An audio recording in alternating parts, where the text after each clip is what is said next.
Hi guys, hi Matt, hi Ryan, hi listeners.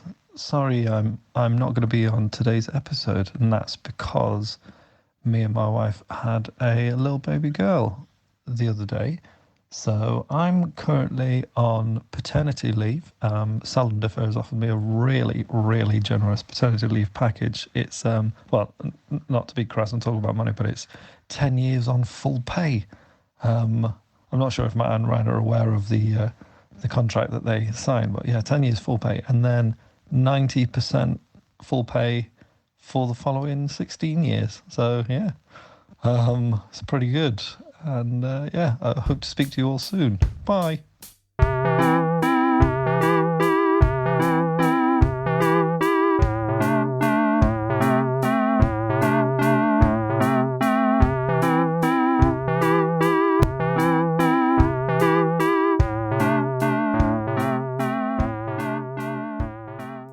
Yeah, I mean, it's taken me. Well, it took me all night. I was up all night. Obviously, I had to safely social distance, pick up the feature wheel from you, bring it home, attach Robo-John to the side of the wheel, and then safely bring it back to you, socially distancing. So, as well as all the kind of technology and computers that I've put. Yeah, well, you are a sort of a robotics expert, aren't you? Having previously developed the random feature generator that we used to have and the feature wheel, and now you've developed. Shall we say hello to the listeners? And we can explain this to them. Yeah. Yeah. So, well, in a nutshell, I've downloaded John's personality and connected it to the features wheel as a robotic. Well, it's a massive robotic head, isn't it? That's stuck on the side of the feature wheel. You know, it's last minute. Didn't realise he was having a baby. Yeah. Yeah. I kind of just tuned out when he was talking about it. So, but he's up and running. So, I mean, the idea is that, the audience, it will just seem like John's in the room, basically. So we can move forward. But welcome to the show, Ryan Howes. It's lovely to see you on my screen. You too. And yeah, as we were just saying, John, as we just heard there, John, of course, isn't here today. And as we were just saying, you've built a robotic version of John. You've installed his personality into a robot. So I mean, do you want to show me how this robot John works? It does all sorts. So, I mean, if I just say, hey, John Patrick, hello. Hello. Ah, there we go. Can I try it? Okay. Hey, John Patrick, hello. Hello. It's just like he's here, Matt. It really is. It's like he's here. Really is. What else does he do? Oh, yeah, he does all sorts for Ryan. Check this out. Hey, John Patrick, tell us a joke. I don't know any. It is like John. It is just like John, isn't it? The audience thinking, hold on, you're telling me he's on paternity leave? Bullshit, I can hear him right now in the studio with the guys. It's a really impressive, it's spooky to have this robotic John in the room with me. It's spooky to have it in my house, but, especially given the sort of current situation with lockdown, having a new entity in the building. But it is a robot, so I suppose it's not going to be a carrier. Hey, John Patrick, you are spooking Ryan a little bit. I'm sorry. See? It's like he's in the room. But anyway, we don't want to dwell on it too much. No. And we wish John and his new family all the best. Of course we do. But how are you feeling though, Ryan? You feeling good at the moment? Yeah, I've had my second coffee of the lockdown this morning in prep for the pod. Wow. I've got my new socks on. Yeah. You sent me the picture of this actually. Can you talk me through that? Yeah, so basically, my housemate Jamie also texts us sometimes, of course. He went out and about because he's he's a key worker. And while he was out and about, he brought me a gift. He brought me a gift back. Oh, that's nice. I'd seen some socks he'd been wearing and I'd complimented him on them. And then he actually bought me some, but they're not your usual socks, Matt, because lovely lad. They're a sock which differentiates the big toe from the rest of the toes.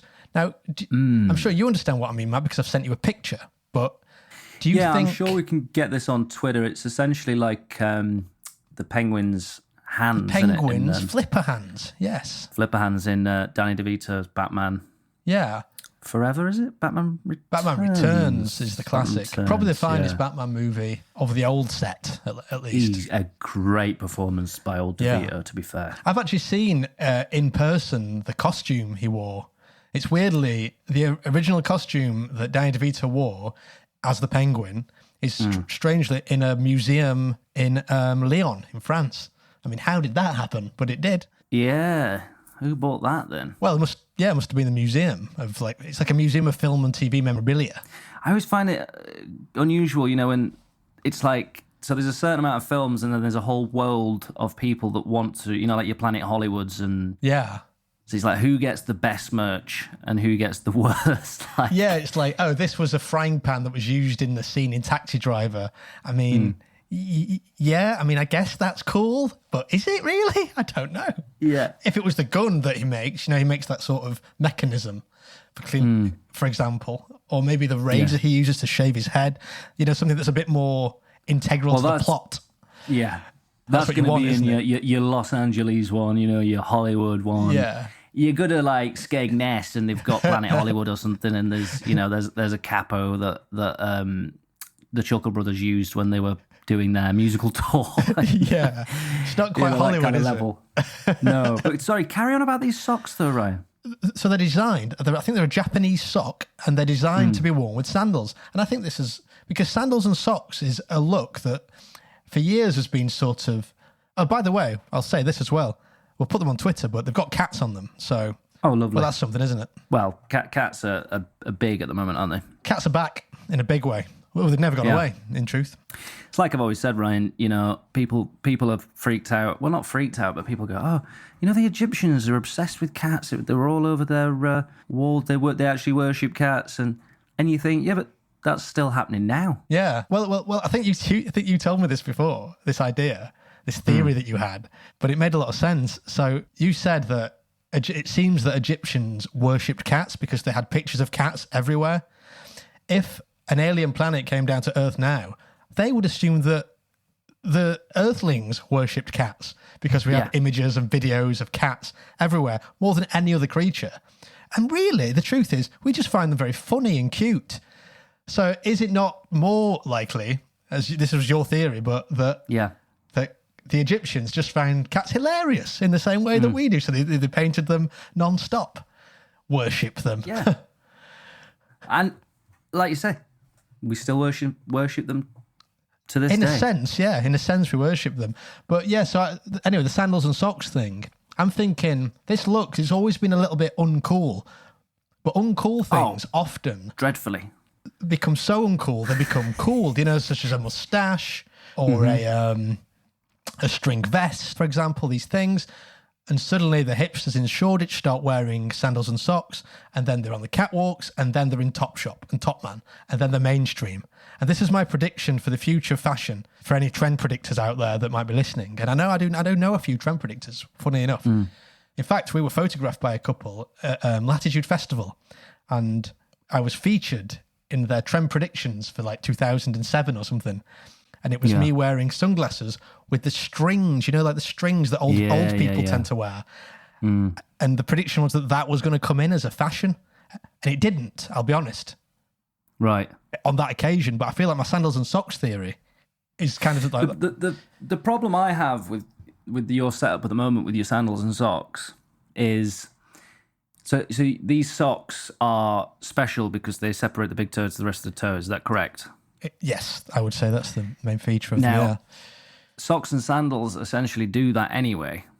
I don't think you're getting the best. I'm looking at that. I'm going, oh, he's wearing socks and sandals, but I'm not seeing these specially designed socks because you're wearing them with sandals. I think standalone maybe, but maybe you've got a point. But it's more of a. But what? Do you think that's a good point I've just made, John? That's a very interesting point, Matt. Huh. Yeah, thanks, John. Yeah, what's your defence on that? But okay, John. But what do you think about this? I would say that yes, you're right. Visually, it might not look much different to a normal sandals and socks wearer, but it has the same visual aesthetic as that, which is what I'm going for, which is the kind of fashion I'm thinking is going to come in. I want to bring in, but it has the comfort factor. You're not feeling those socks tightly pulled around your toes and jamming into the middle of the big toe and the rest of the toes. It's sort of the socks are shaped in such a way that they're completely comfortable to wear, and you still get the aesthetic of sandals and socks. What do you think about that, John? That's a good point, Ryan, but not quite as good as something Matt would say. Huh. Oh, thanks, John. Yeah. And you say you programmed this robot, but to behave exactly like John? Just his personality, really. Nothing more than that. Well, I'll say this then, Ryan. I think you're a brave man trying to bring socks and sandals into the fashionable world. I appreciate that. Thank you. It's had years of abuse, mainly towards the Germans. But I will say a lovely pair of socks, and I would like to see them without the sandals, just so I can get the full effect. But I do understand it's more that them kind of socks with the sandal combination is very much for the wearer themselves, comfort wise. Absolutely, Matt. And thank you to Jamie, key worker and housemate and tech of ours sometimes for the socks. Yeah, I mean that's the moral of the story. Is what a lovely thing to do. Absolutely. To buy you a gift. Yeah. Now, Matt, have you been watching anything on television this week at all? Yeah, I watched a film actually, bit of a horror film. Oh yeah, quite fitting. It was basically a virus takes over the world, but it only affects women. And when they get this virus, they grow feathers out of themselves and beaks. It was quite horrible, actually. Yeah. Oh yeah. What was that called? I think that was called Goose Women. So shit. Well, what about that does sound good. What about you, Ryan? Have you watched anything? Yeah, I have been watching something. I watched this show where the writer of Black Mirror and Screen Wipe presents a sideways satirical look at triangles. Ah, wow, classic. Him. What was that called, Ryan? It's called Charlie's Angles. Wow.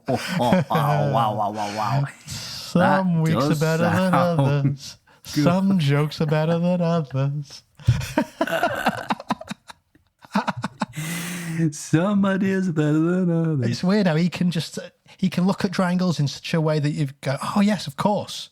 That is hilarious about triangles, but I've never thought of it like that. And you go away feeling sort of informed and amused with Charlie Brooker and his triangle material. Some, the small ones, they're cute angles. Do you know what I mean? Oh, they're so cute. So cute. Whereas the sort of the older ones, they've developed a sort of thick sort of skin, that they might shed, the scalene triangles. Oh, yes. Yeah.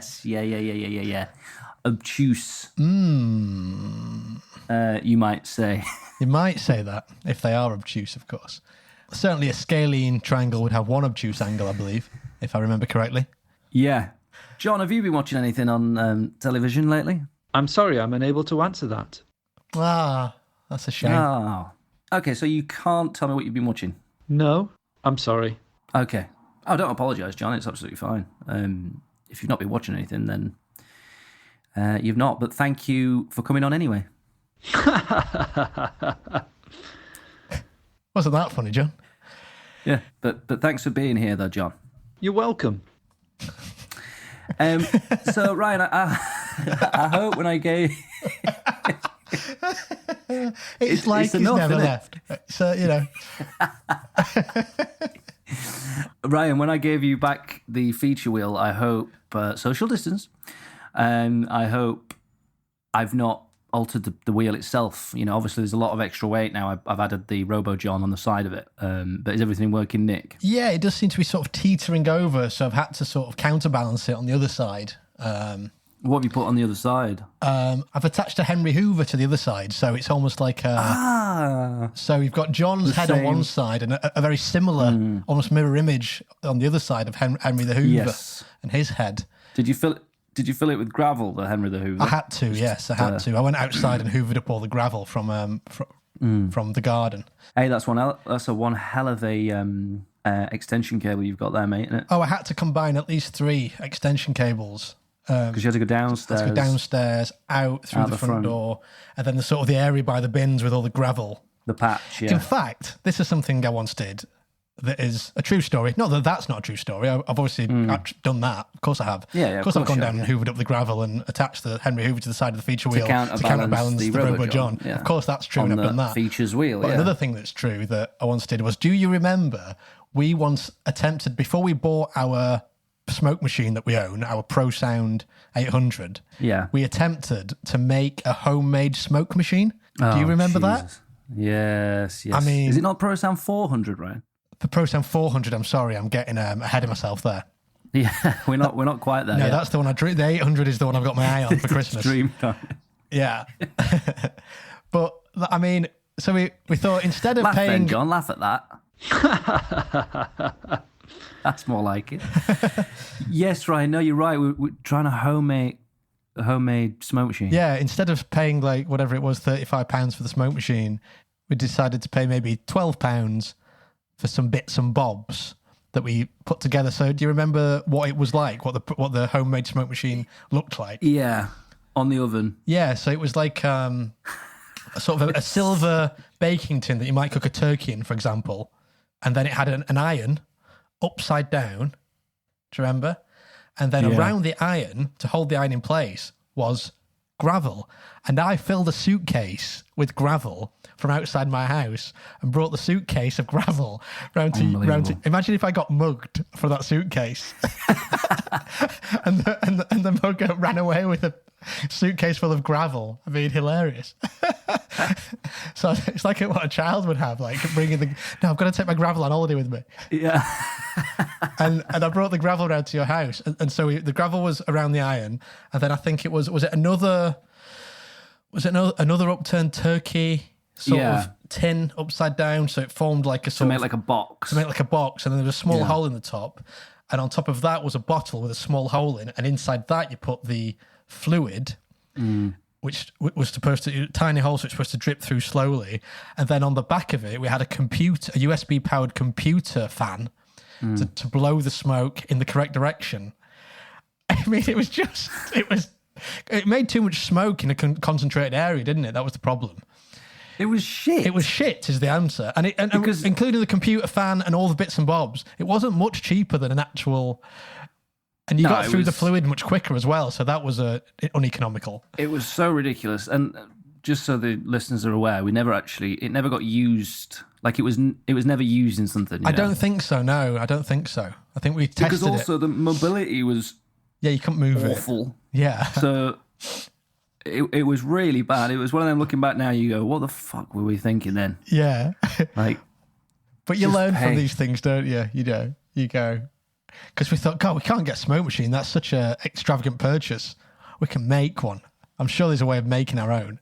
But it's the fact that someone's gone to the effort of going, like, right, how can we I'm going to make a smoke machine. I'm going to show you at home how to make a smoke machine for only $15.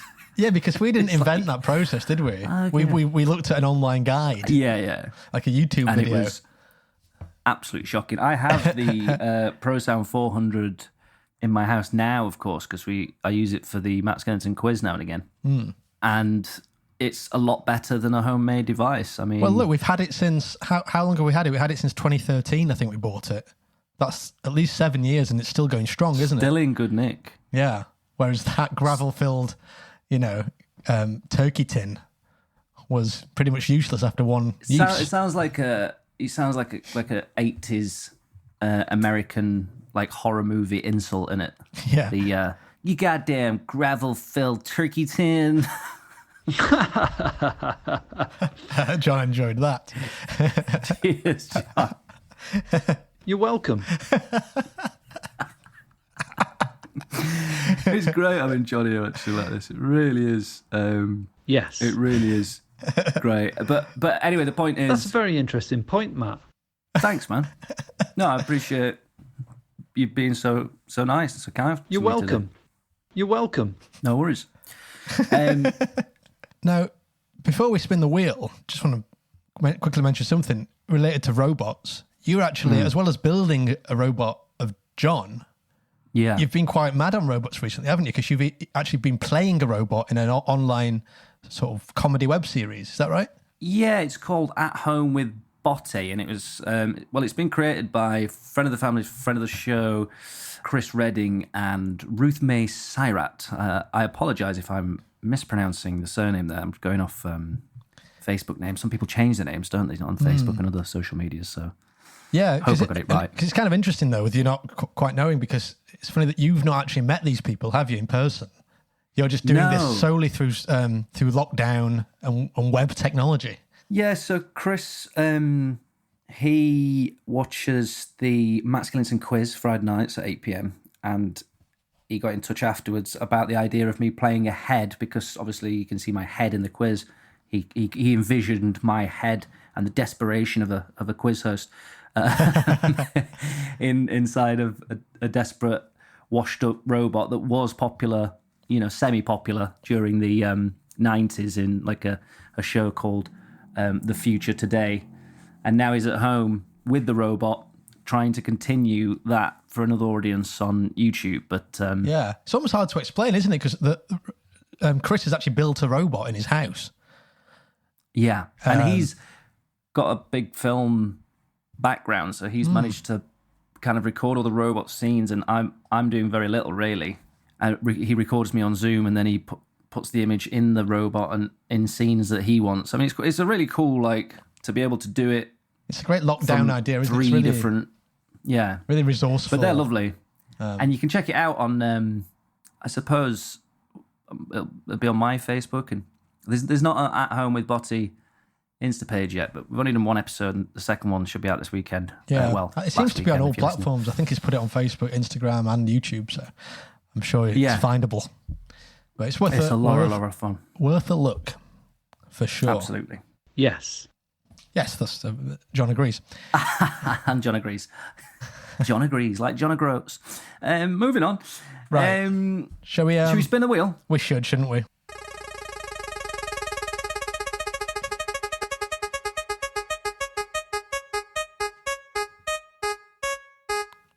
Not bring coal. Not bring coal. Huh. I feel like we've not had this for a couple of weeks, have we? No, it's a classic feature, but because we're developing so many new features every week, some of the classic ones get lost in the wheel, don't they? The wheel's getting really full up now with features, and but it's come up, and I'm glad it has. Absolutely. Well, do you want to play the jingle while we have a think of maybe some ideas? Yeah, let's have a quick think now, I suppose.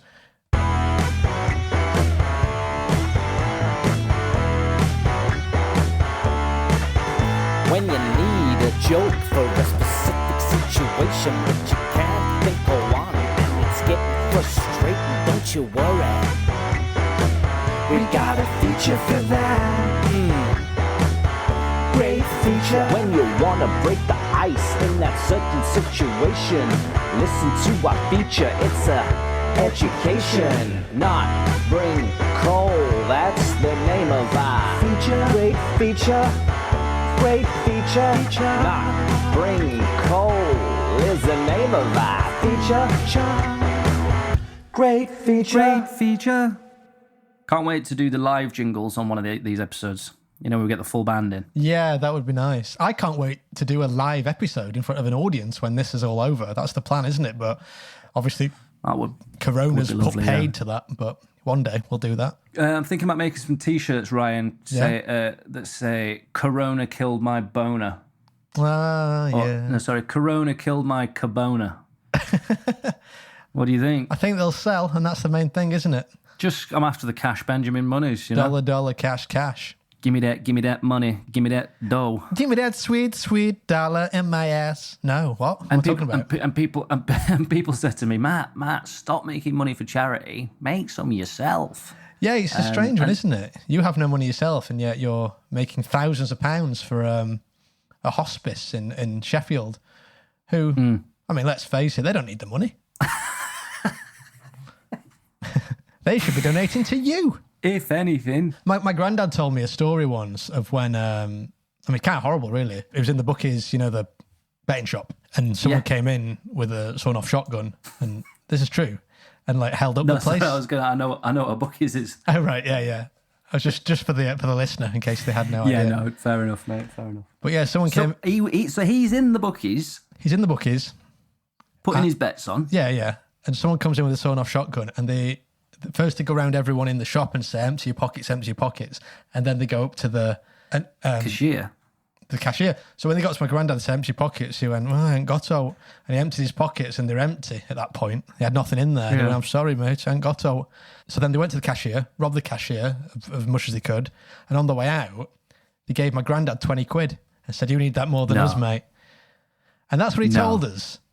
And we felt like, and he was joking. That had not happened. But he told it as if it had really happened. I'll believe you now. So the whole thing had not happened. The bookies had been held up, but he wasn't there when it happened. He just invented this whole story about the robbers giving him 20 quid. And we were going, I'm so sorry to hear that, Grandad. That must have been traumatic for you. Yeah.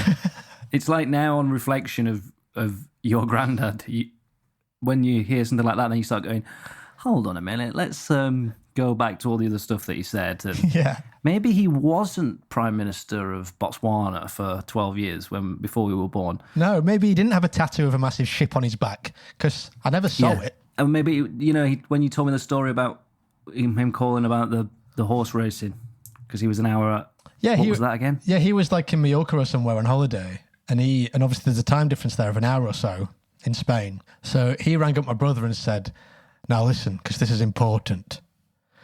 There's a horse race at 2:00, but 2:00 here is an hour later. So I want you to watch the race, tell me who's won, and I'll put it on here. All right? I mean, that's obviously stupid. That's absolutely stupid. But and my mum and dad and brother, to this day, are adamant that he was serious.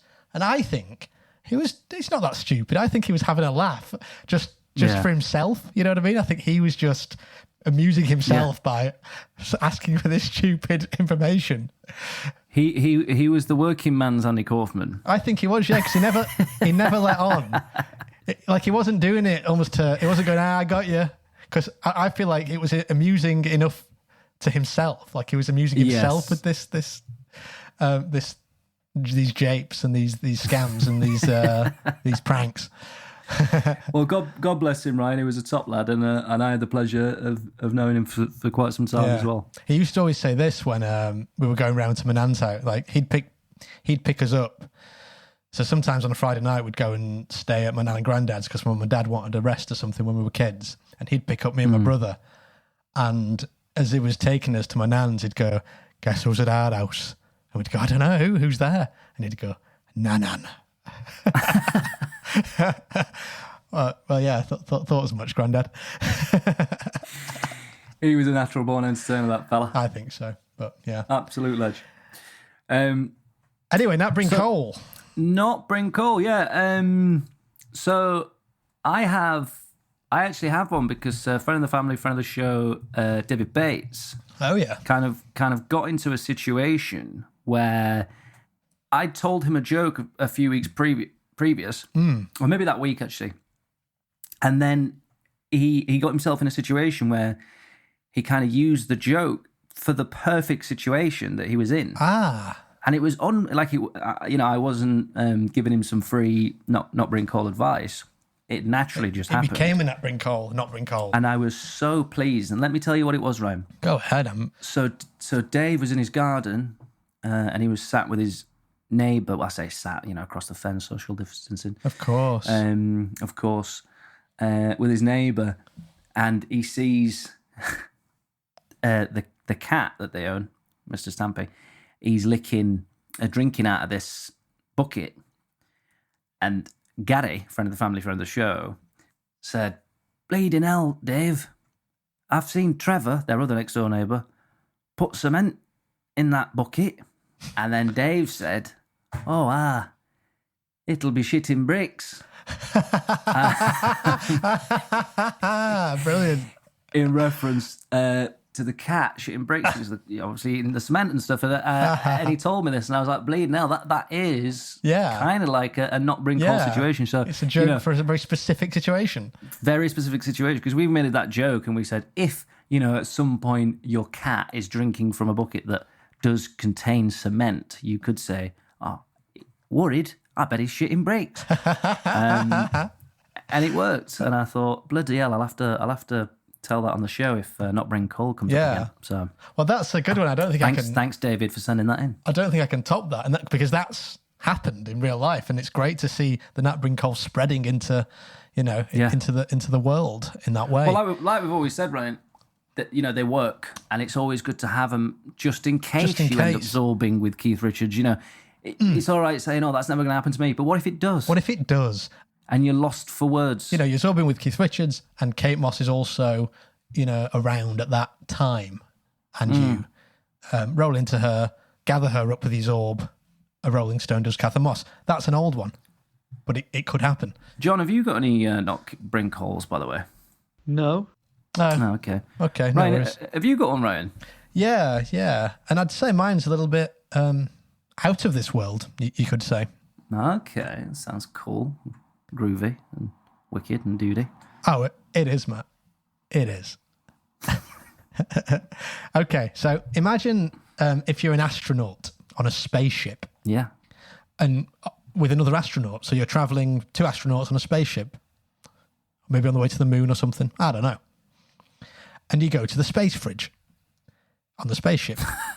And you see that the other astronaut has put a label on his pot of space cream with his name on. So he's labeled his food. So space cream, so it's cream as in like a double cream? Yeah, it's just cream that you would eat, but he's got... Right. I guess it has to be in a special package, like one of those silver packages in space. Of course, yeah. Vacuum pack. But it's just full of cream. But he doesn't want you stealing it. So he's got a Post-it note in a very sort of passive-aggressive way and put his name on the cream to say, hands off, don't eat this cream. You know what I mean? Yeah. It's quite an awkward sort of passive-aggressive thing to do. So to sort of break the ice and break the tension. Just the two of you. Just the two of you in that small compartment, yeah. Absolutely. And to break the ice and the tension, you could say to him, in space, no one can steal your cream.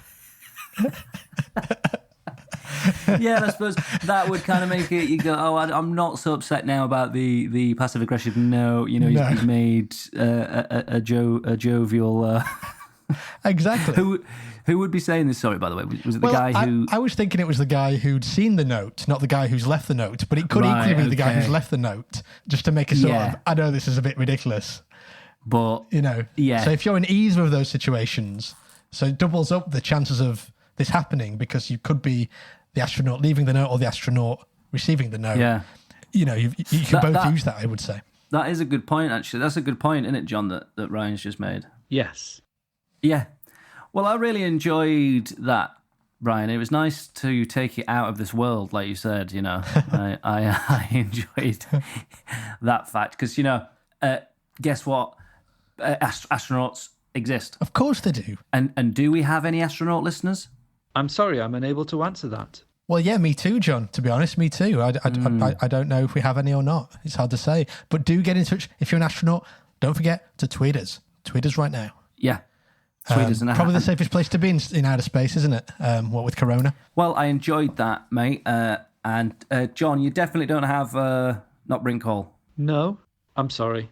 Oh, not to worry, mate. It's all good. You've got a lot on with your. Yeah. Well, I think now is a very appropriate time to maybe spin that wheel again, Ryan. I'd say if you're so. happy to do so.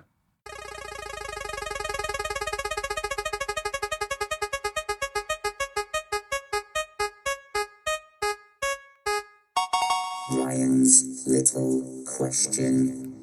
Ooh, Hey, it's Ryan's question. little question. Wonderful stuff. Hey, Ryan. Yeah? Take it away.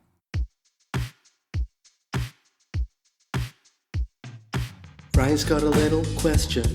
It's been bugging him for a while. Now we hope she's gonna get an answer and maybe even raise a smile. Cause a problem shared is a problem halved, and a problem solved is a problem solved. But this isn't really a problem that Ryan's got on his mind. More of a trivial question that has an answer he wants to find. So nothing too important rests on Ryan's little question. Are, for example, all 1,000-piece jigsaws from the same manufacturer cut to the same jigsaw pattern? I.e., are all the pieces like all the same shape and in the same positions, but with a different image printed onto them? Do you understand the question? On every jigsaw available? Not every jigsaw available, but say every 1,000-piece jigsaw from the same manufacturer. Okay. Are they the same cut? Yes. Do you agree, John? I actually have a fact about that. Oh, can we hear it? No. Okay. I hope that answers your little question, right? Yeah, I'd say so.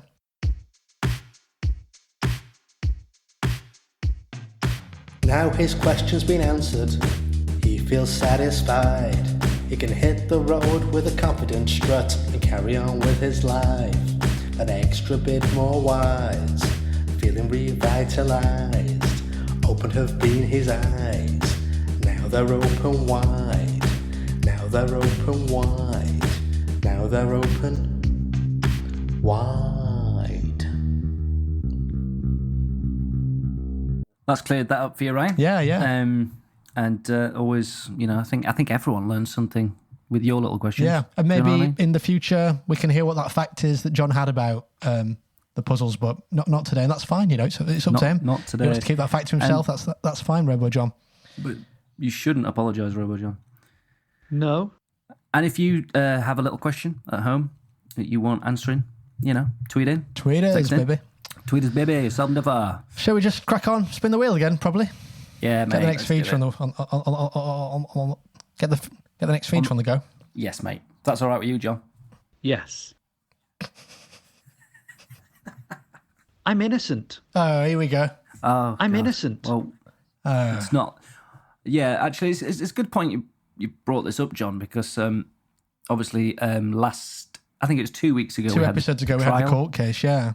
Yeah, we are still getting votes through. Verdicts, guilty or not guilty. Verdicts, yeah. Sorry, not votes. Yeah, verdicts, guilty or not guilty. I'm And innocent. If you, I'm innocent. so you I'm claim, innocent. John, but we'll I'm see. innocent. The jury decides innocent until proven guilty. Sure, I agree, but Yeah. if you want to give your verdict, please do text or put it on your Insta story or Tweet, text, whatever, Twitter, really. Just get in email, touch. whatever you want to do. And we'll be revealing that soon. I'm Spin innocent. the wheel. I'm innocent. All right, fair enough. That's your opinion, John.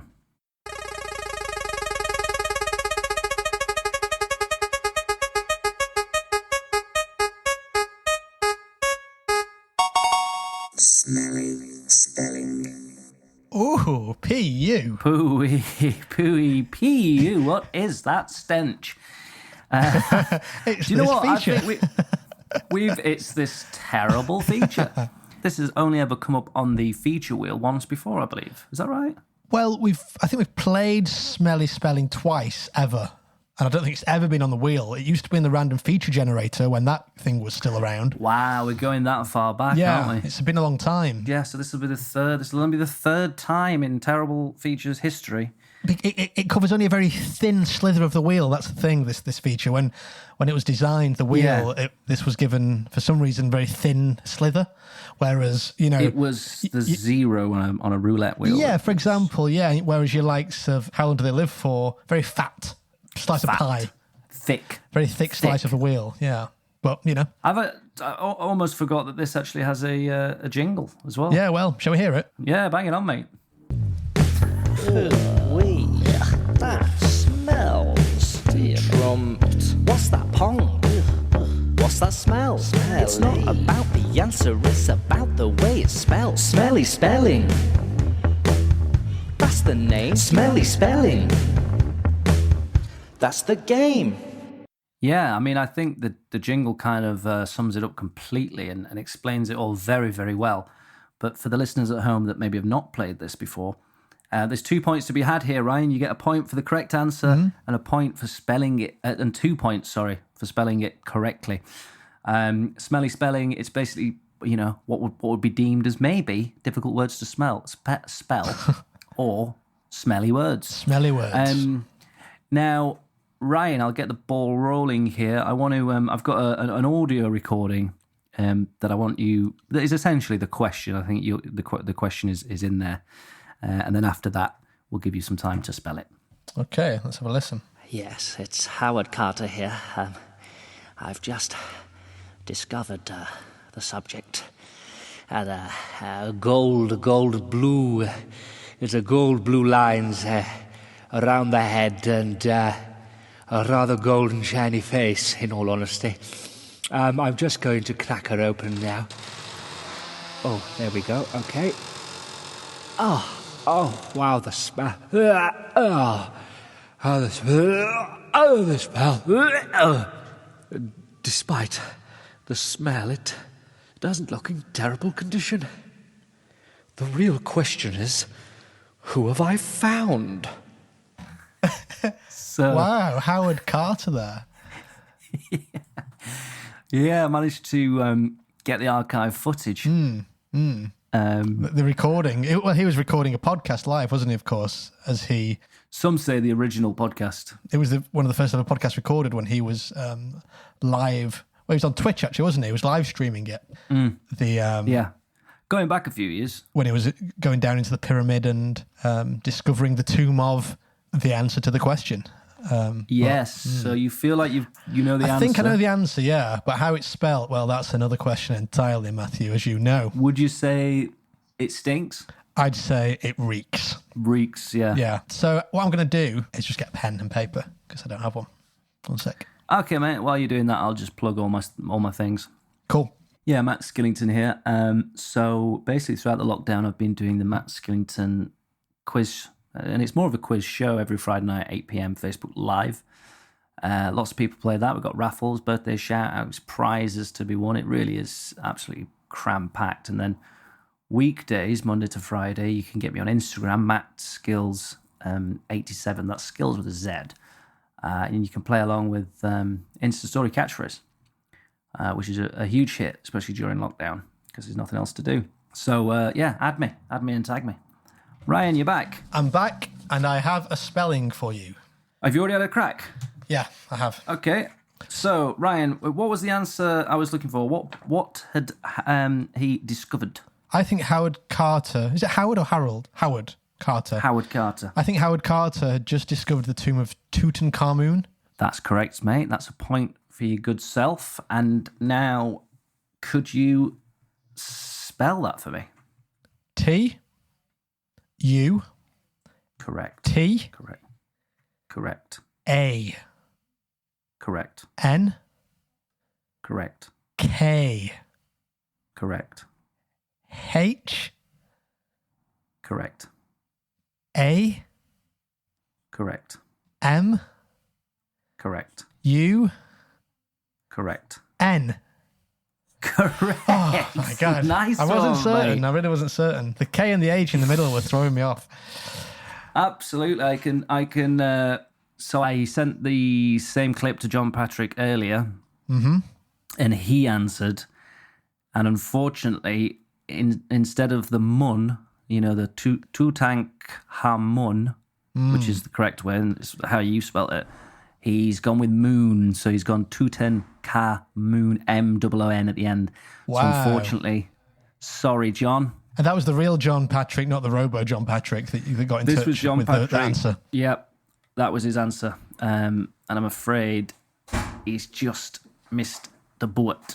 Well, I'm glad to take the point there. Well, all 3 points. And also really nice to hear from the Twitch stream of Howard Carter back in the day. Yeah. Live in it. Live. So sorry there, John, but you didn't get the correct answer, I'm afraid. I'm sorry. No, I don't apologise, mate. You had a good guess. But do you think you'll try again next time?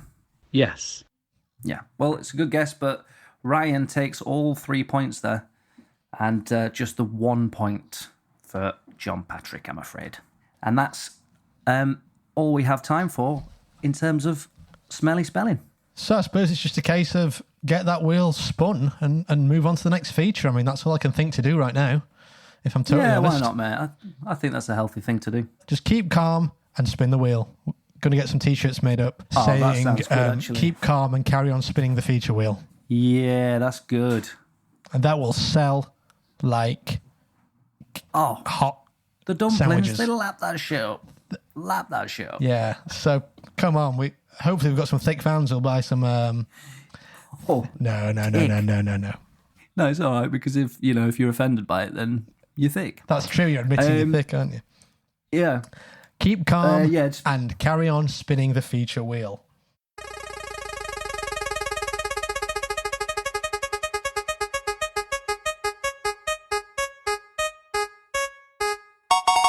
Irish or Irish-ish.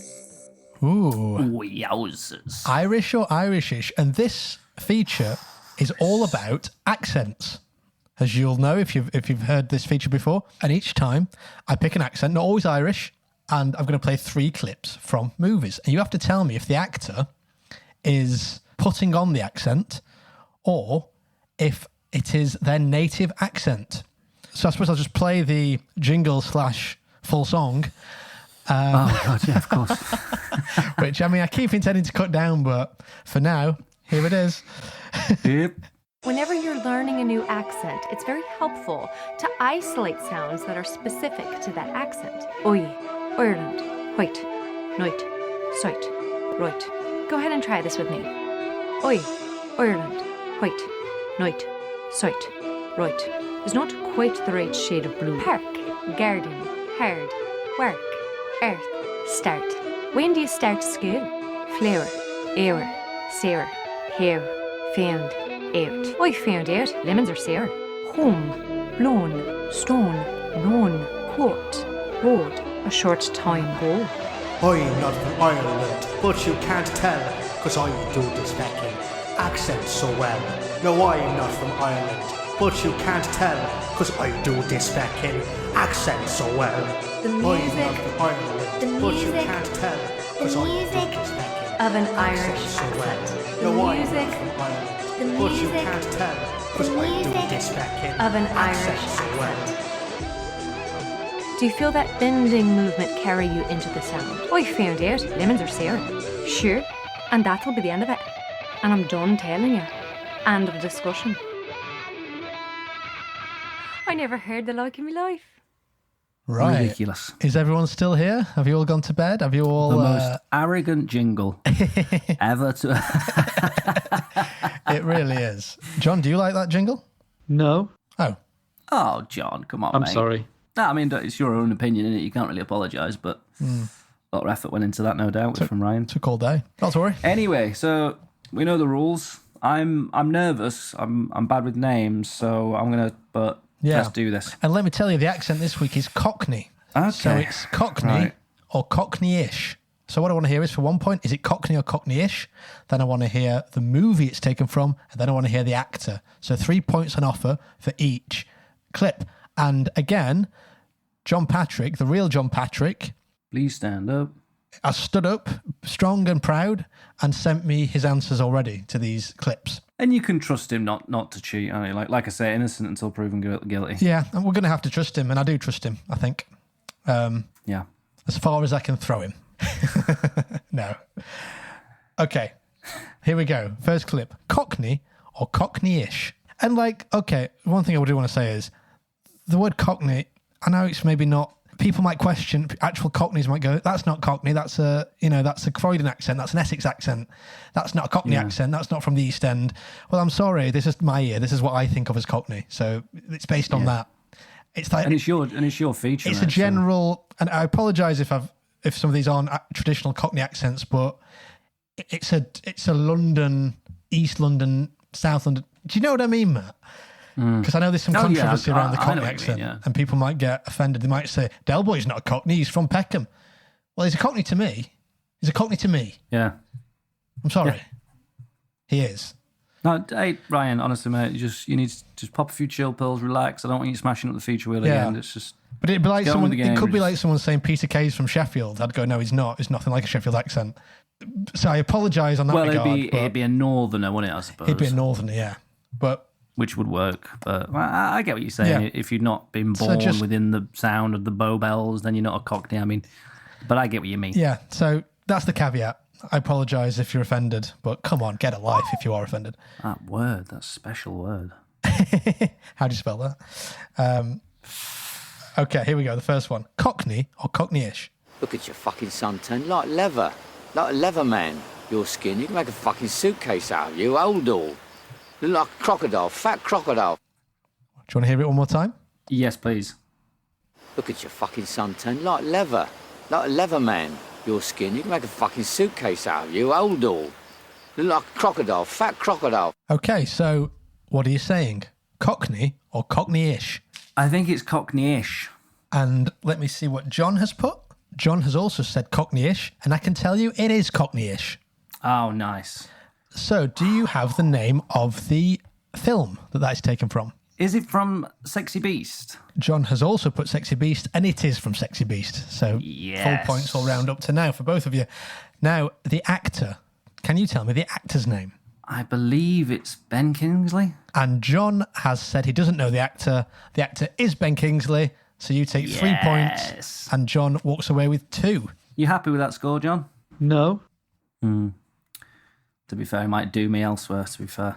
Yeah, because I was thinking he does such a good, horrible Cockney geezer, don't he, old Ben Kingsley? But I think he's actually quite thespian in real life, and isn't he quite He is, yeah. well-spoken, well-to-do? To check these, I looked up interviews with the people. So maybe someone will come on board now and say, I don't know if this is a fact or not. Someone might get in touch and say, Ben Kingsley was born within the bells of Bow. He is actually a Cockney. But it's not how he speaks now. The point is he's affecting the accent for the role. Yeah. Look at you, all leathery. And yeah, No. he's got a very...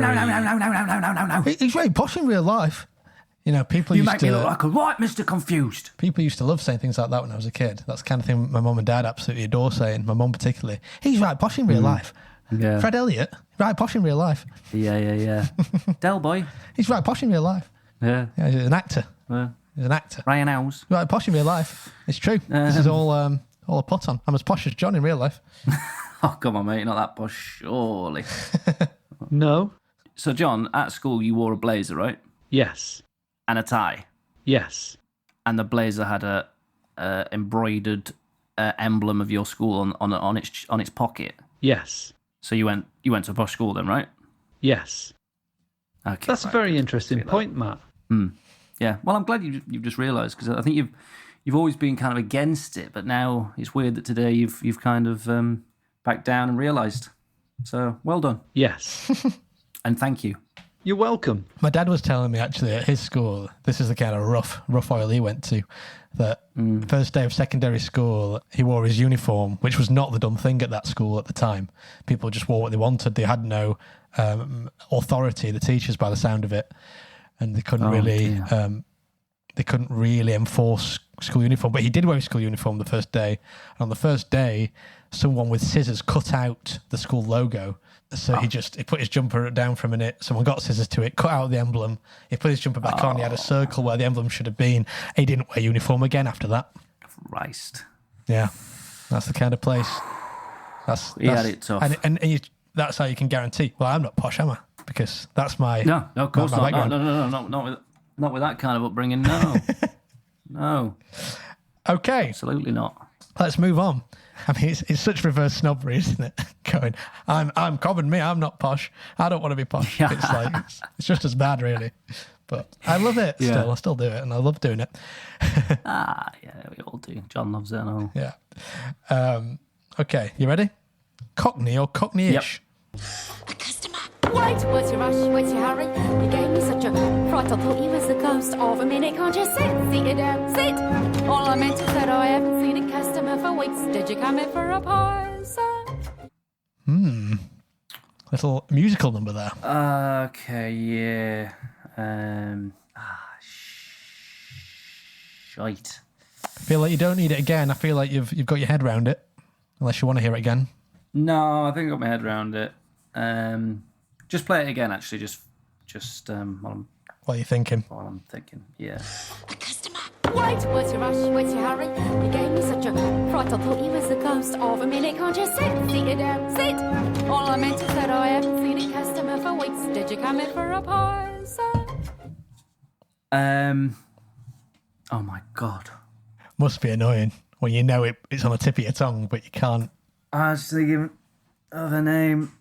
Oh, okay. Okay. Not sure. You've got an answer? Yeah. So, Cockney or Cockney-ish? I've put Cockney. I've locked in Cockney. You've locked in Cockney. And I can tell you John... I'm having second thoughts. Sorry, go on. You've locked in Cockney. I can tell you John has locked in Cockney-ish. And what I can tell you is John is correct. It is Cockney-ish. Now, can you tell me the name of the film that is taken from? Is it from Sweeney Todd? John has said Sweeney Todd, and it is from Sweeney Todd. Correct. And can you tell me the name of the actor? I've put Miss Bowen Carter. Miss Bowen Carter. Bowen, like Jim Bowen. No, Miss Bowen Carter. Go on. Say it again.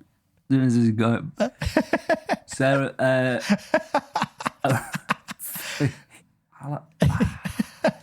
Just trying to read your own writing there. Just kind of. Louis the Bowen Carter.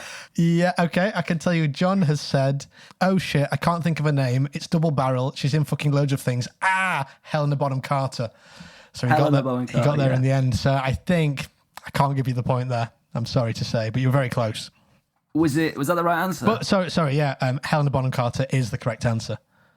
So you were very close. Oh, for fuck's sake. Don't get half a point for Carter. I'll give you half.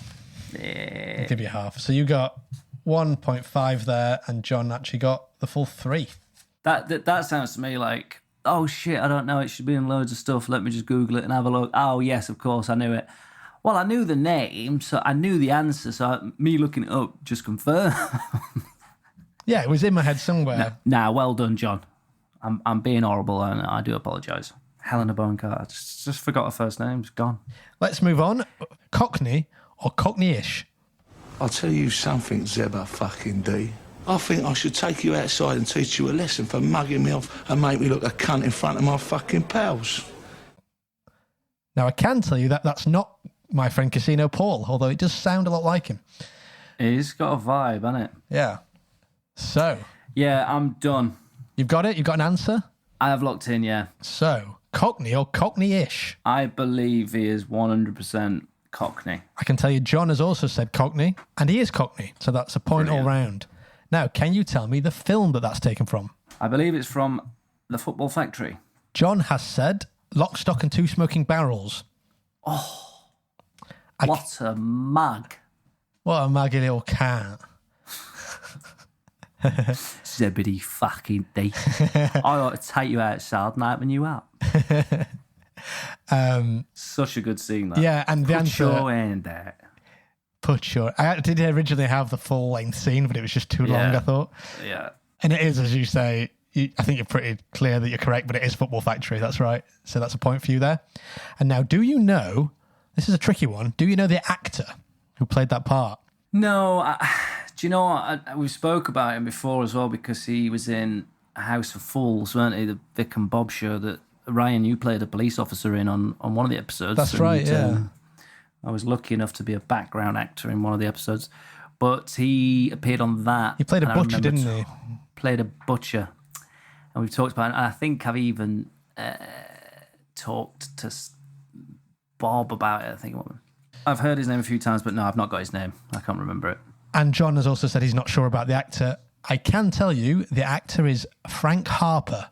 So, in the words of Richard Osman, very well done if you got that at home.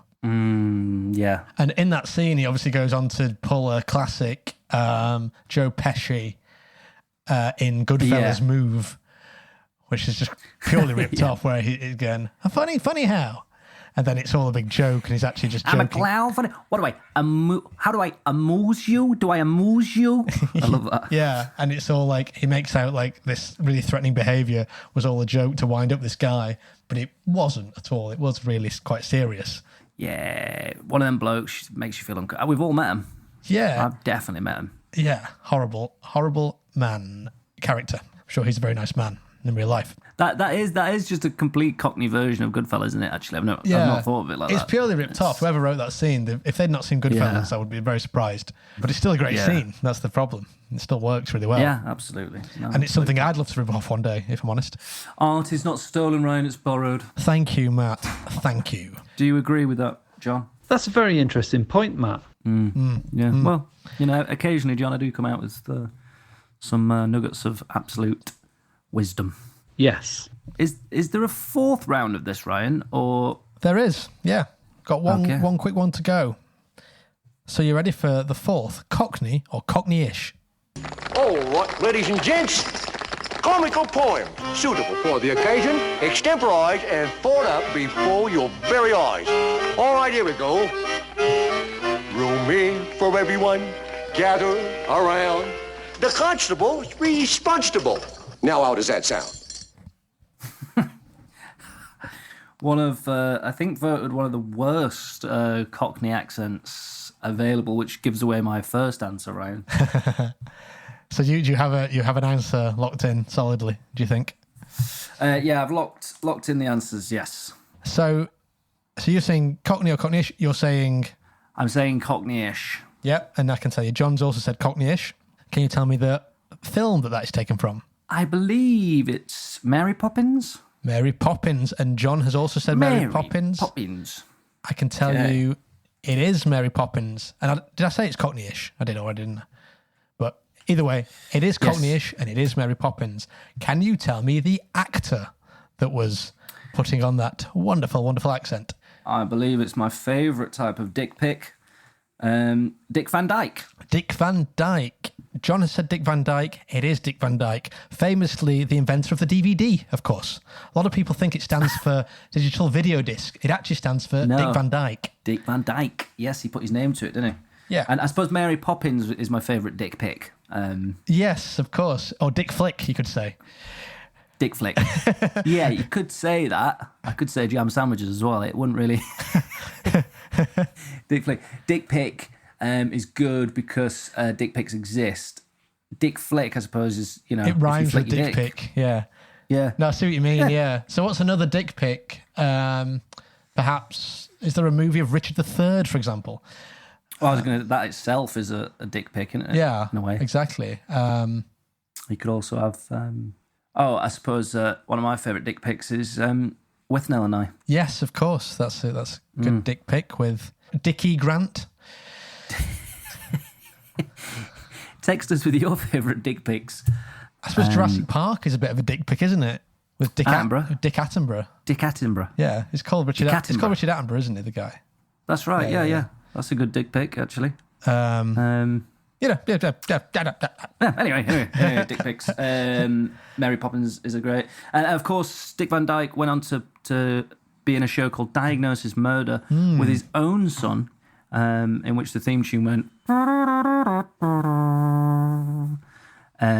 which was great, and a long-running show. And then he did appear in the remake of Mary Poppins, which came out a couple of years ago. Yeah. He was in there again as a 90-odd-year-old fella, so fair play. Yeah, and he did say that he had, for that role, he got himself a much better dialect coach and listened hard and listened fast, because obviously that accent is known to be one of the worst Cockney accents ever put to film. And I've actually got a recording here of Dick Van Dyke apologising. And, I don't know about apologising, but explaining what went wrong with that accent. Would you like to hear that? Are you being serious?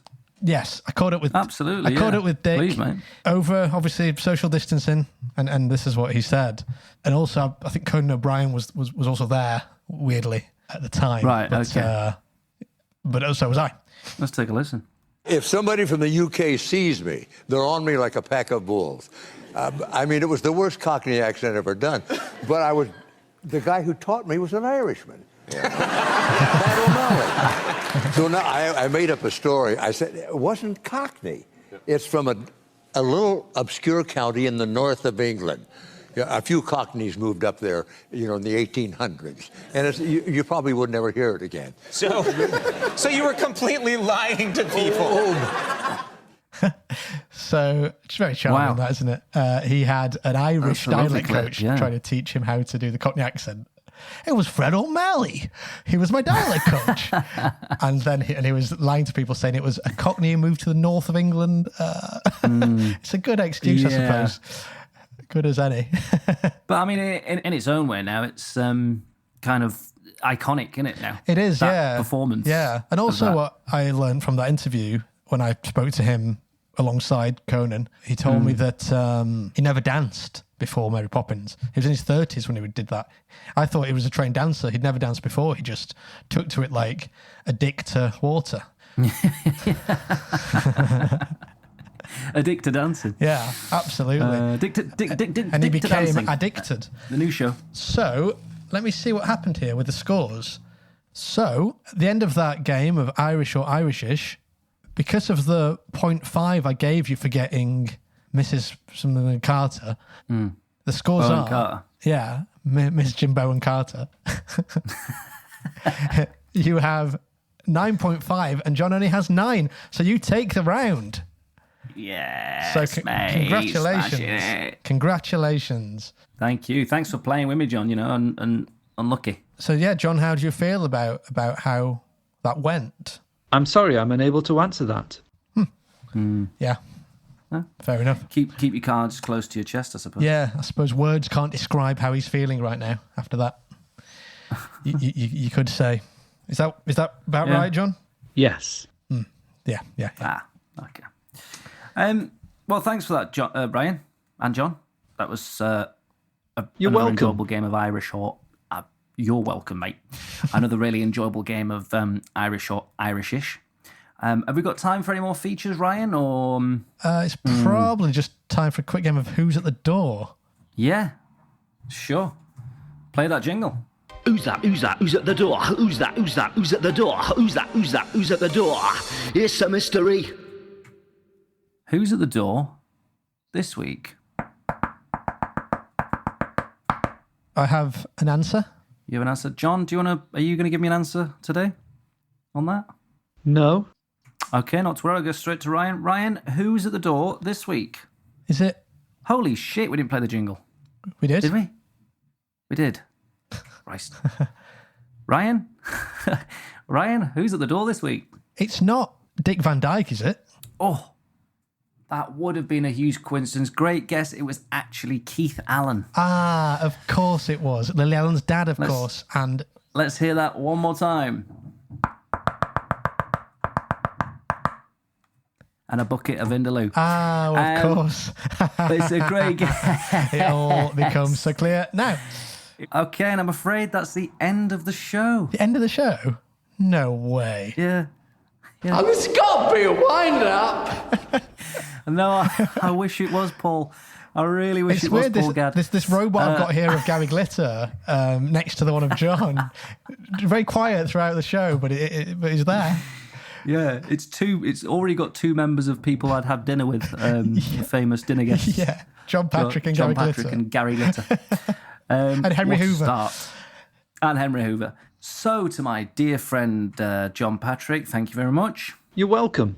And as always, good old-fashioned Ryan Howes, thank you. You're very welcome, Matthew. Goodbye. Goodbye. Goodbye. I miss you, John. I miss your flesh and bones.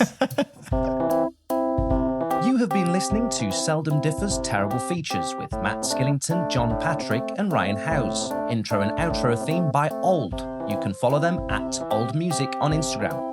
If you want to follow the boys at Seldom Differ, you can get them at Twitter at Seldom Differ, Instagram Seldom_Differ, and Facebook at Seldom Differ Comedy. You should also subscribe at Seldom Differ on YouTube. Please do give us a 5-star rating and a review. We'd be unbelievably grateful. Thanks for listening.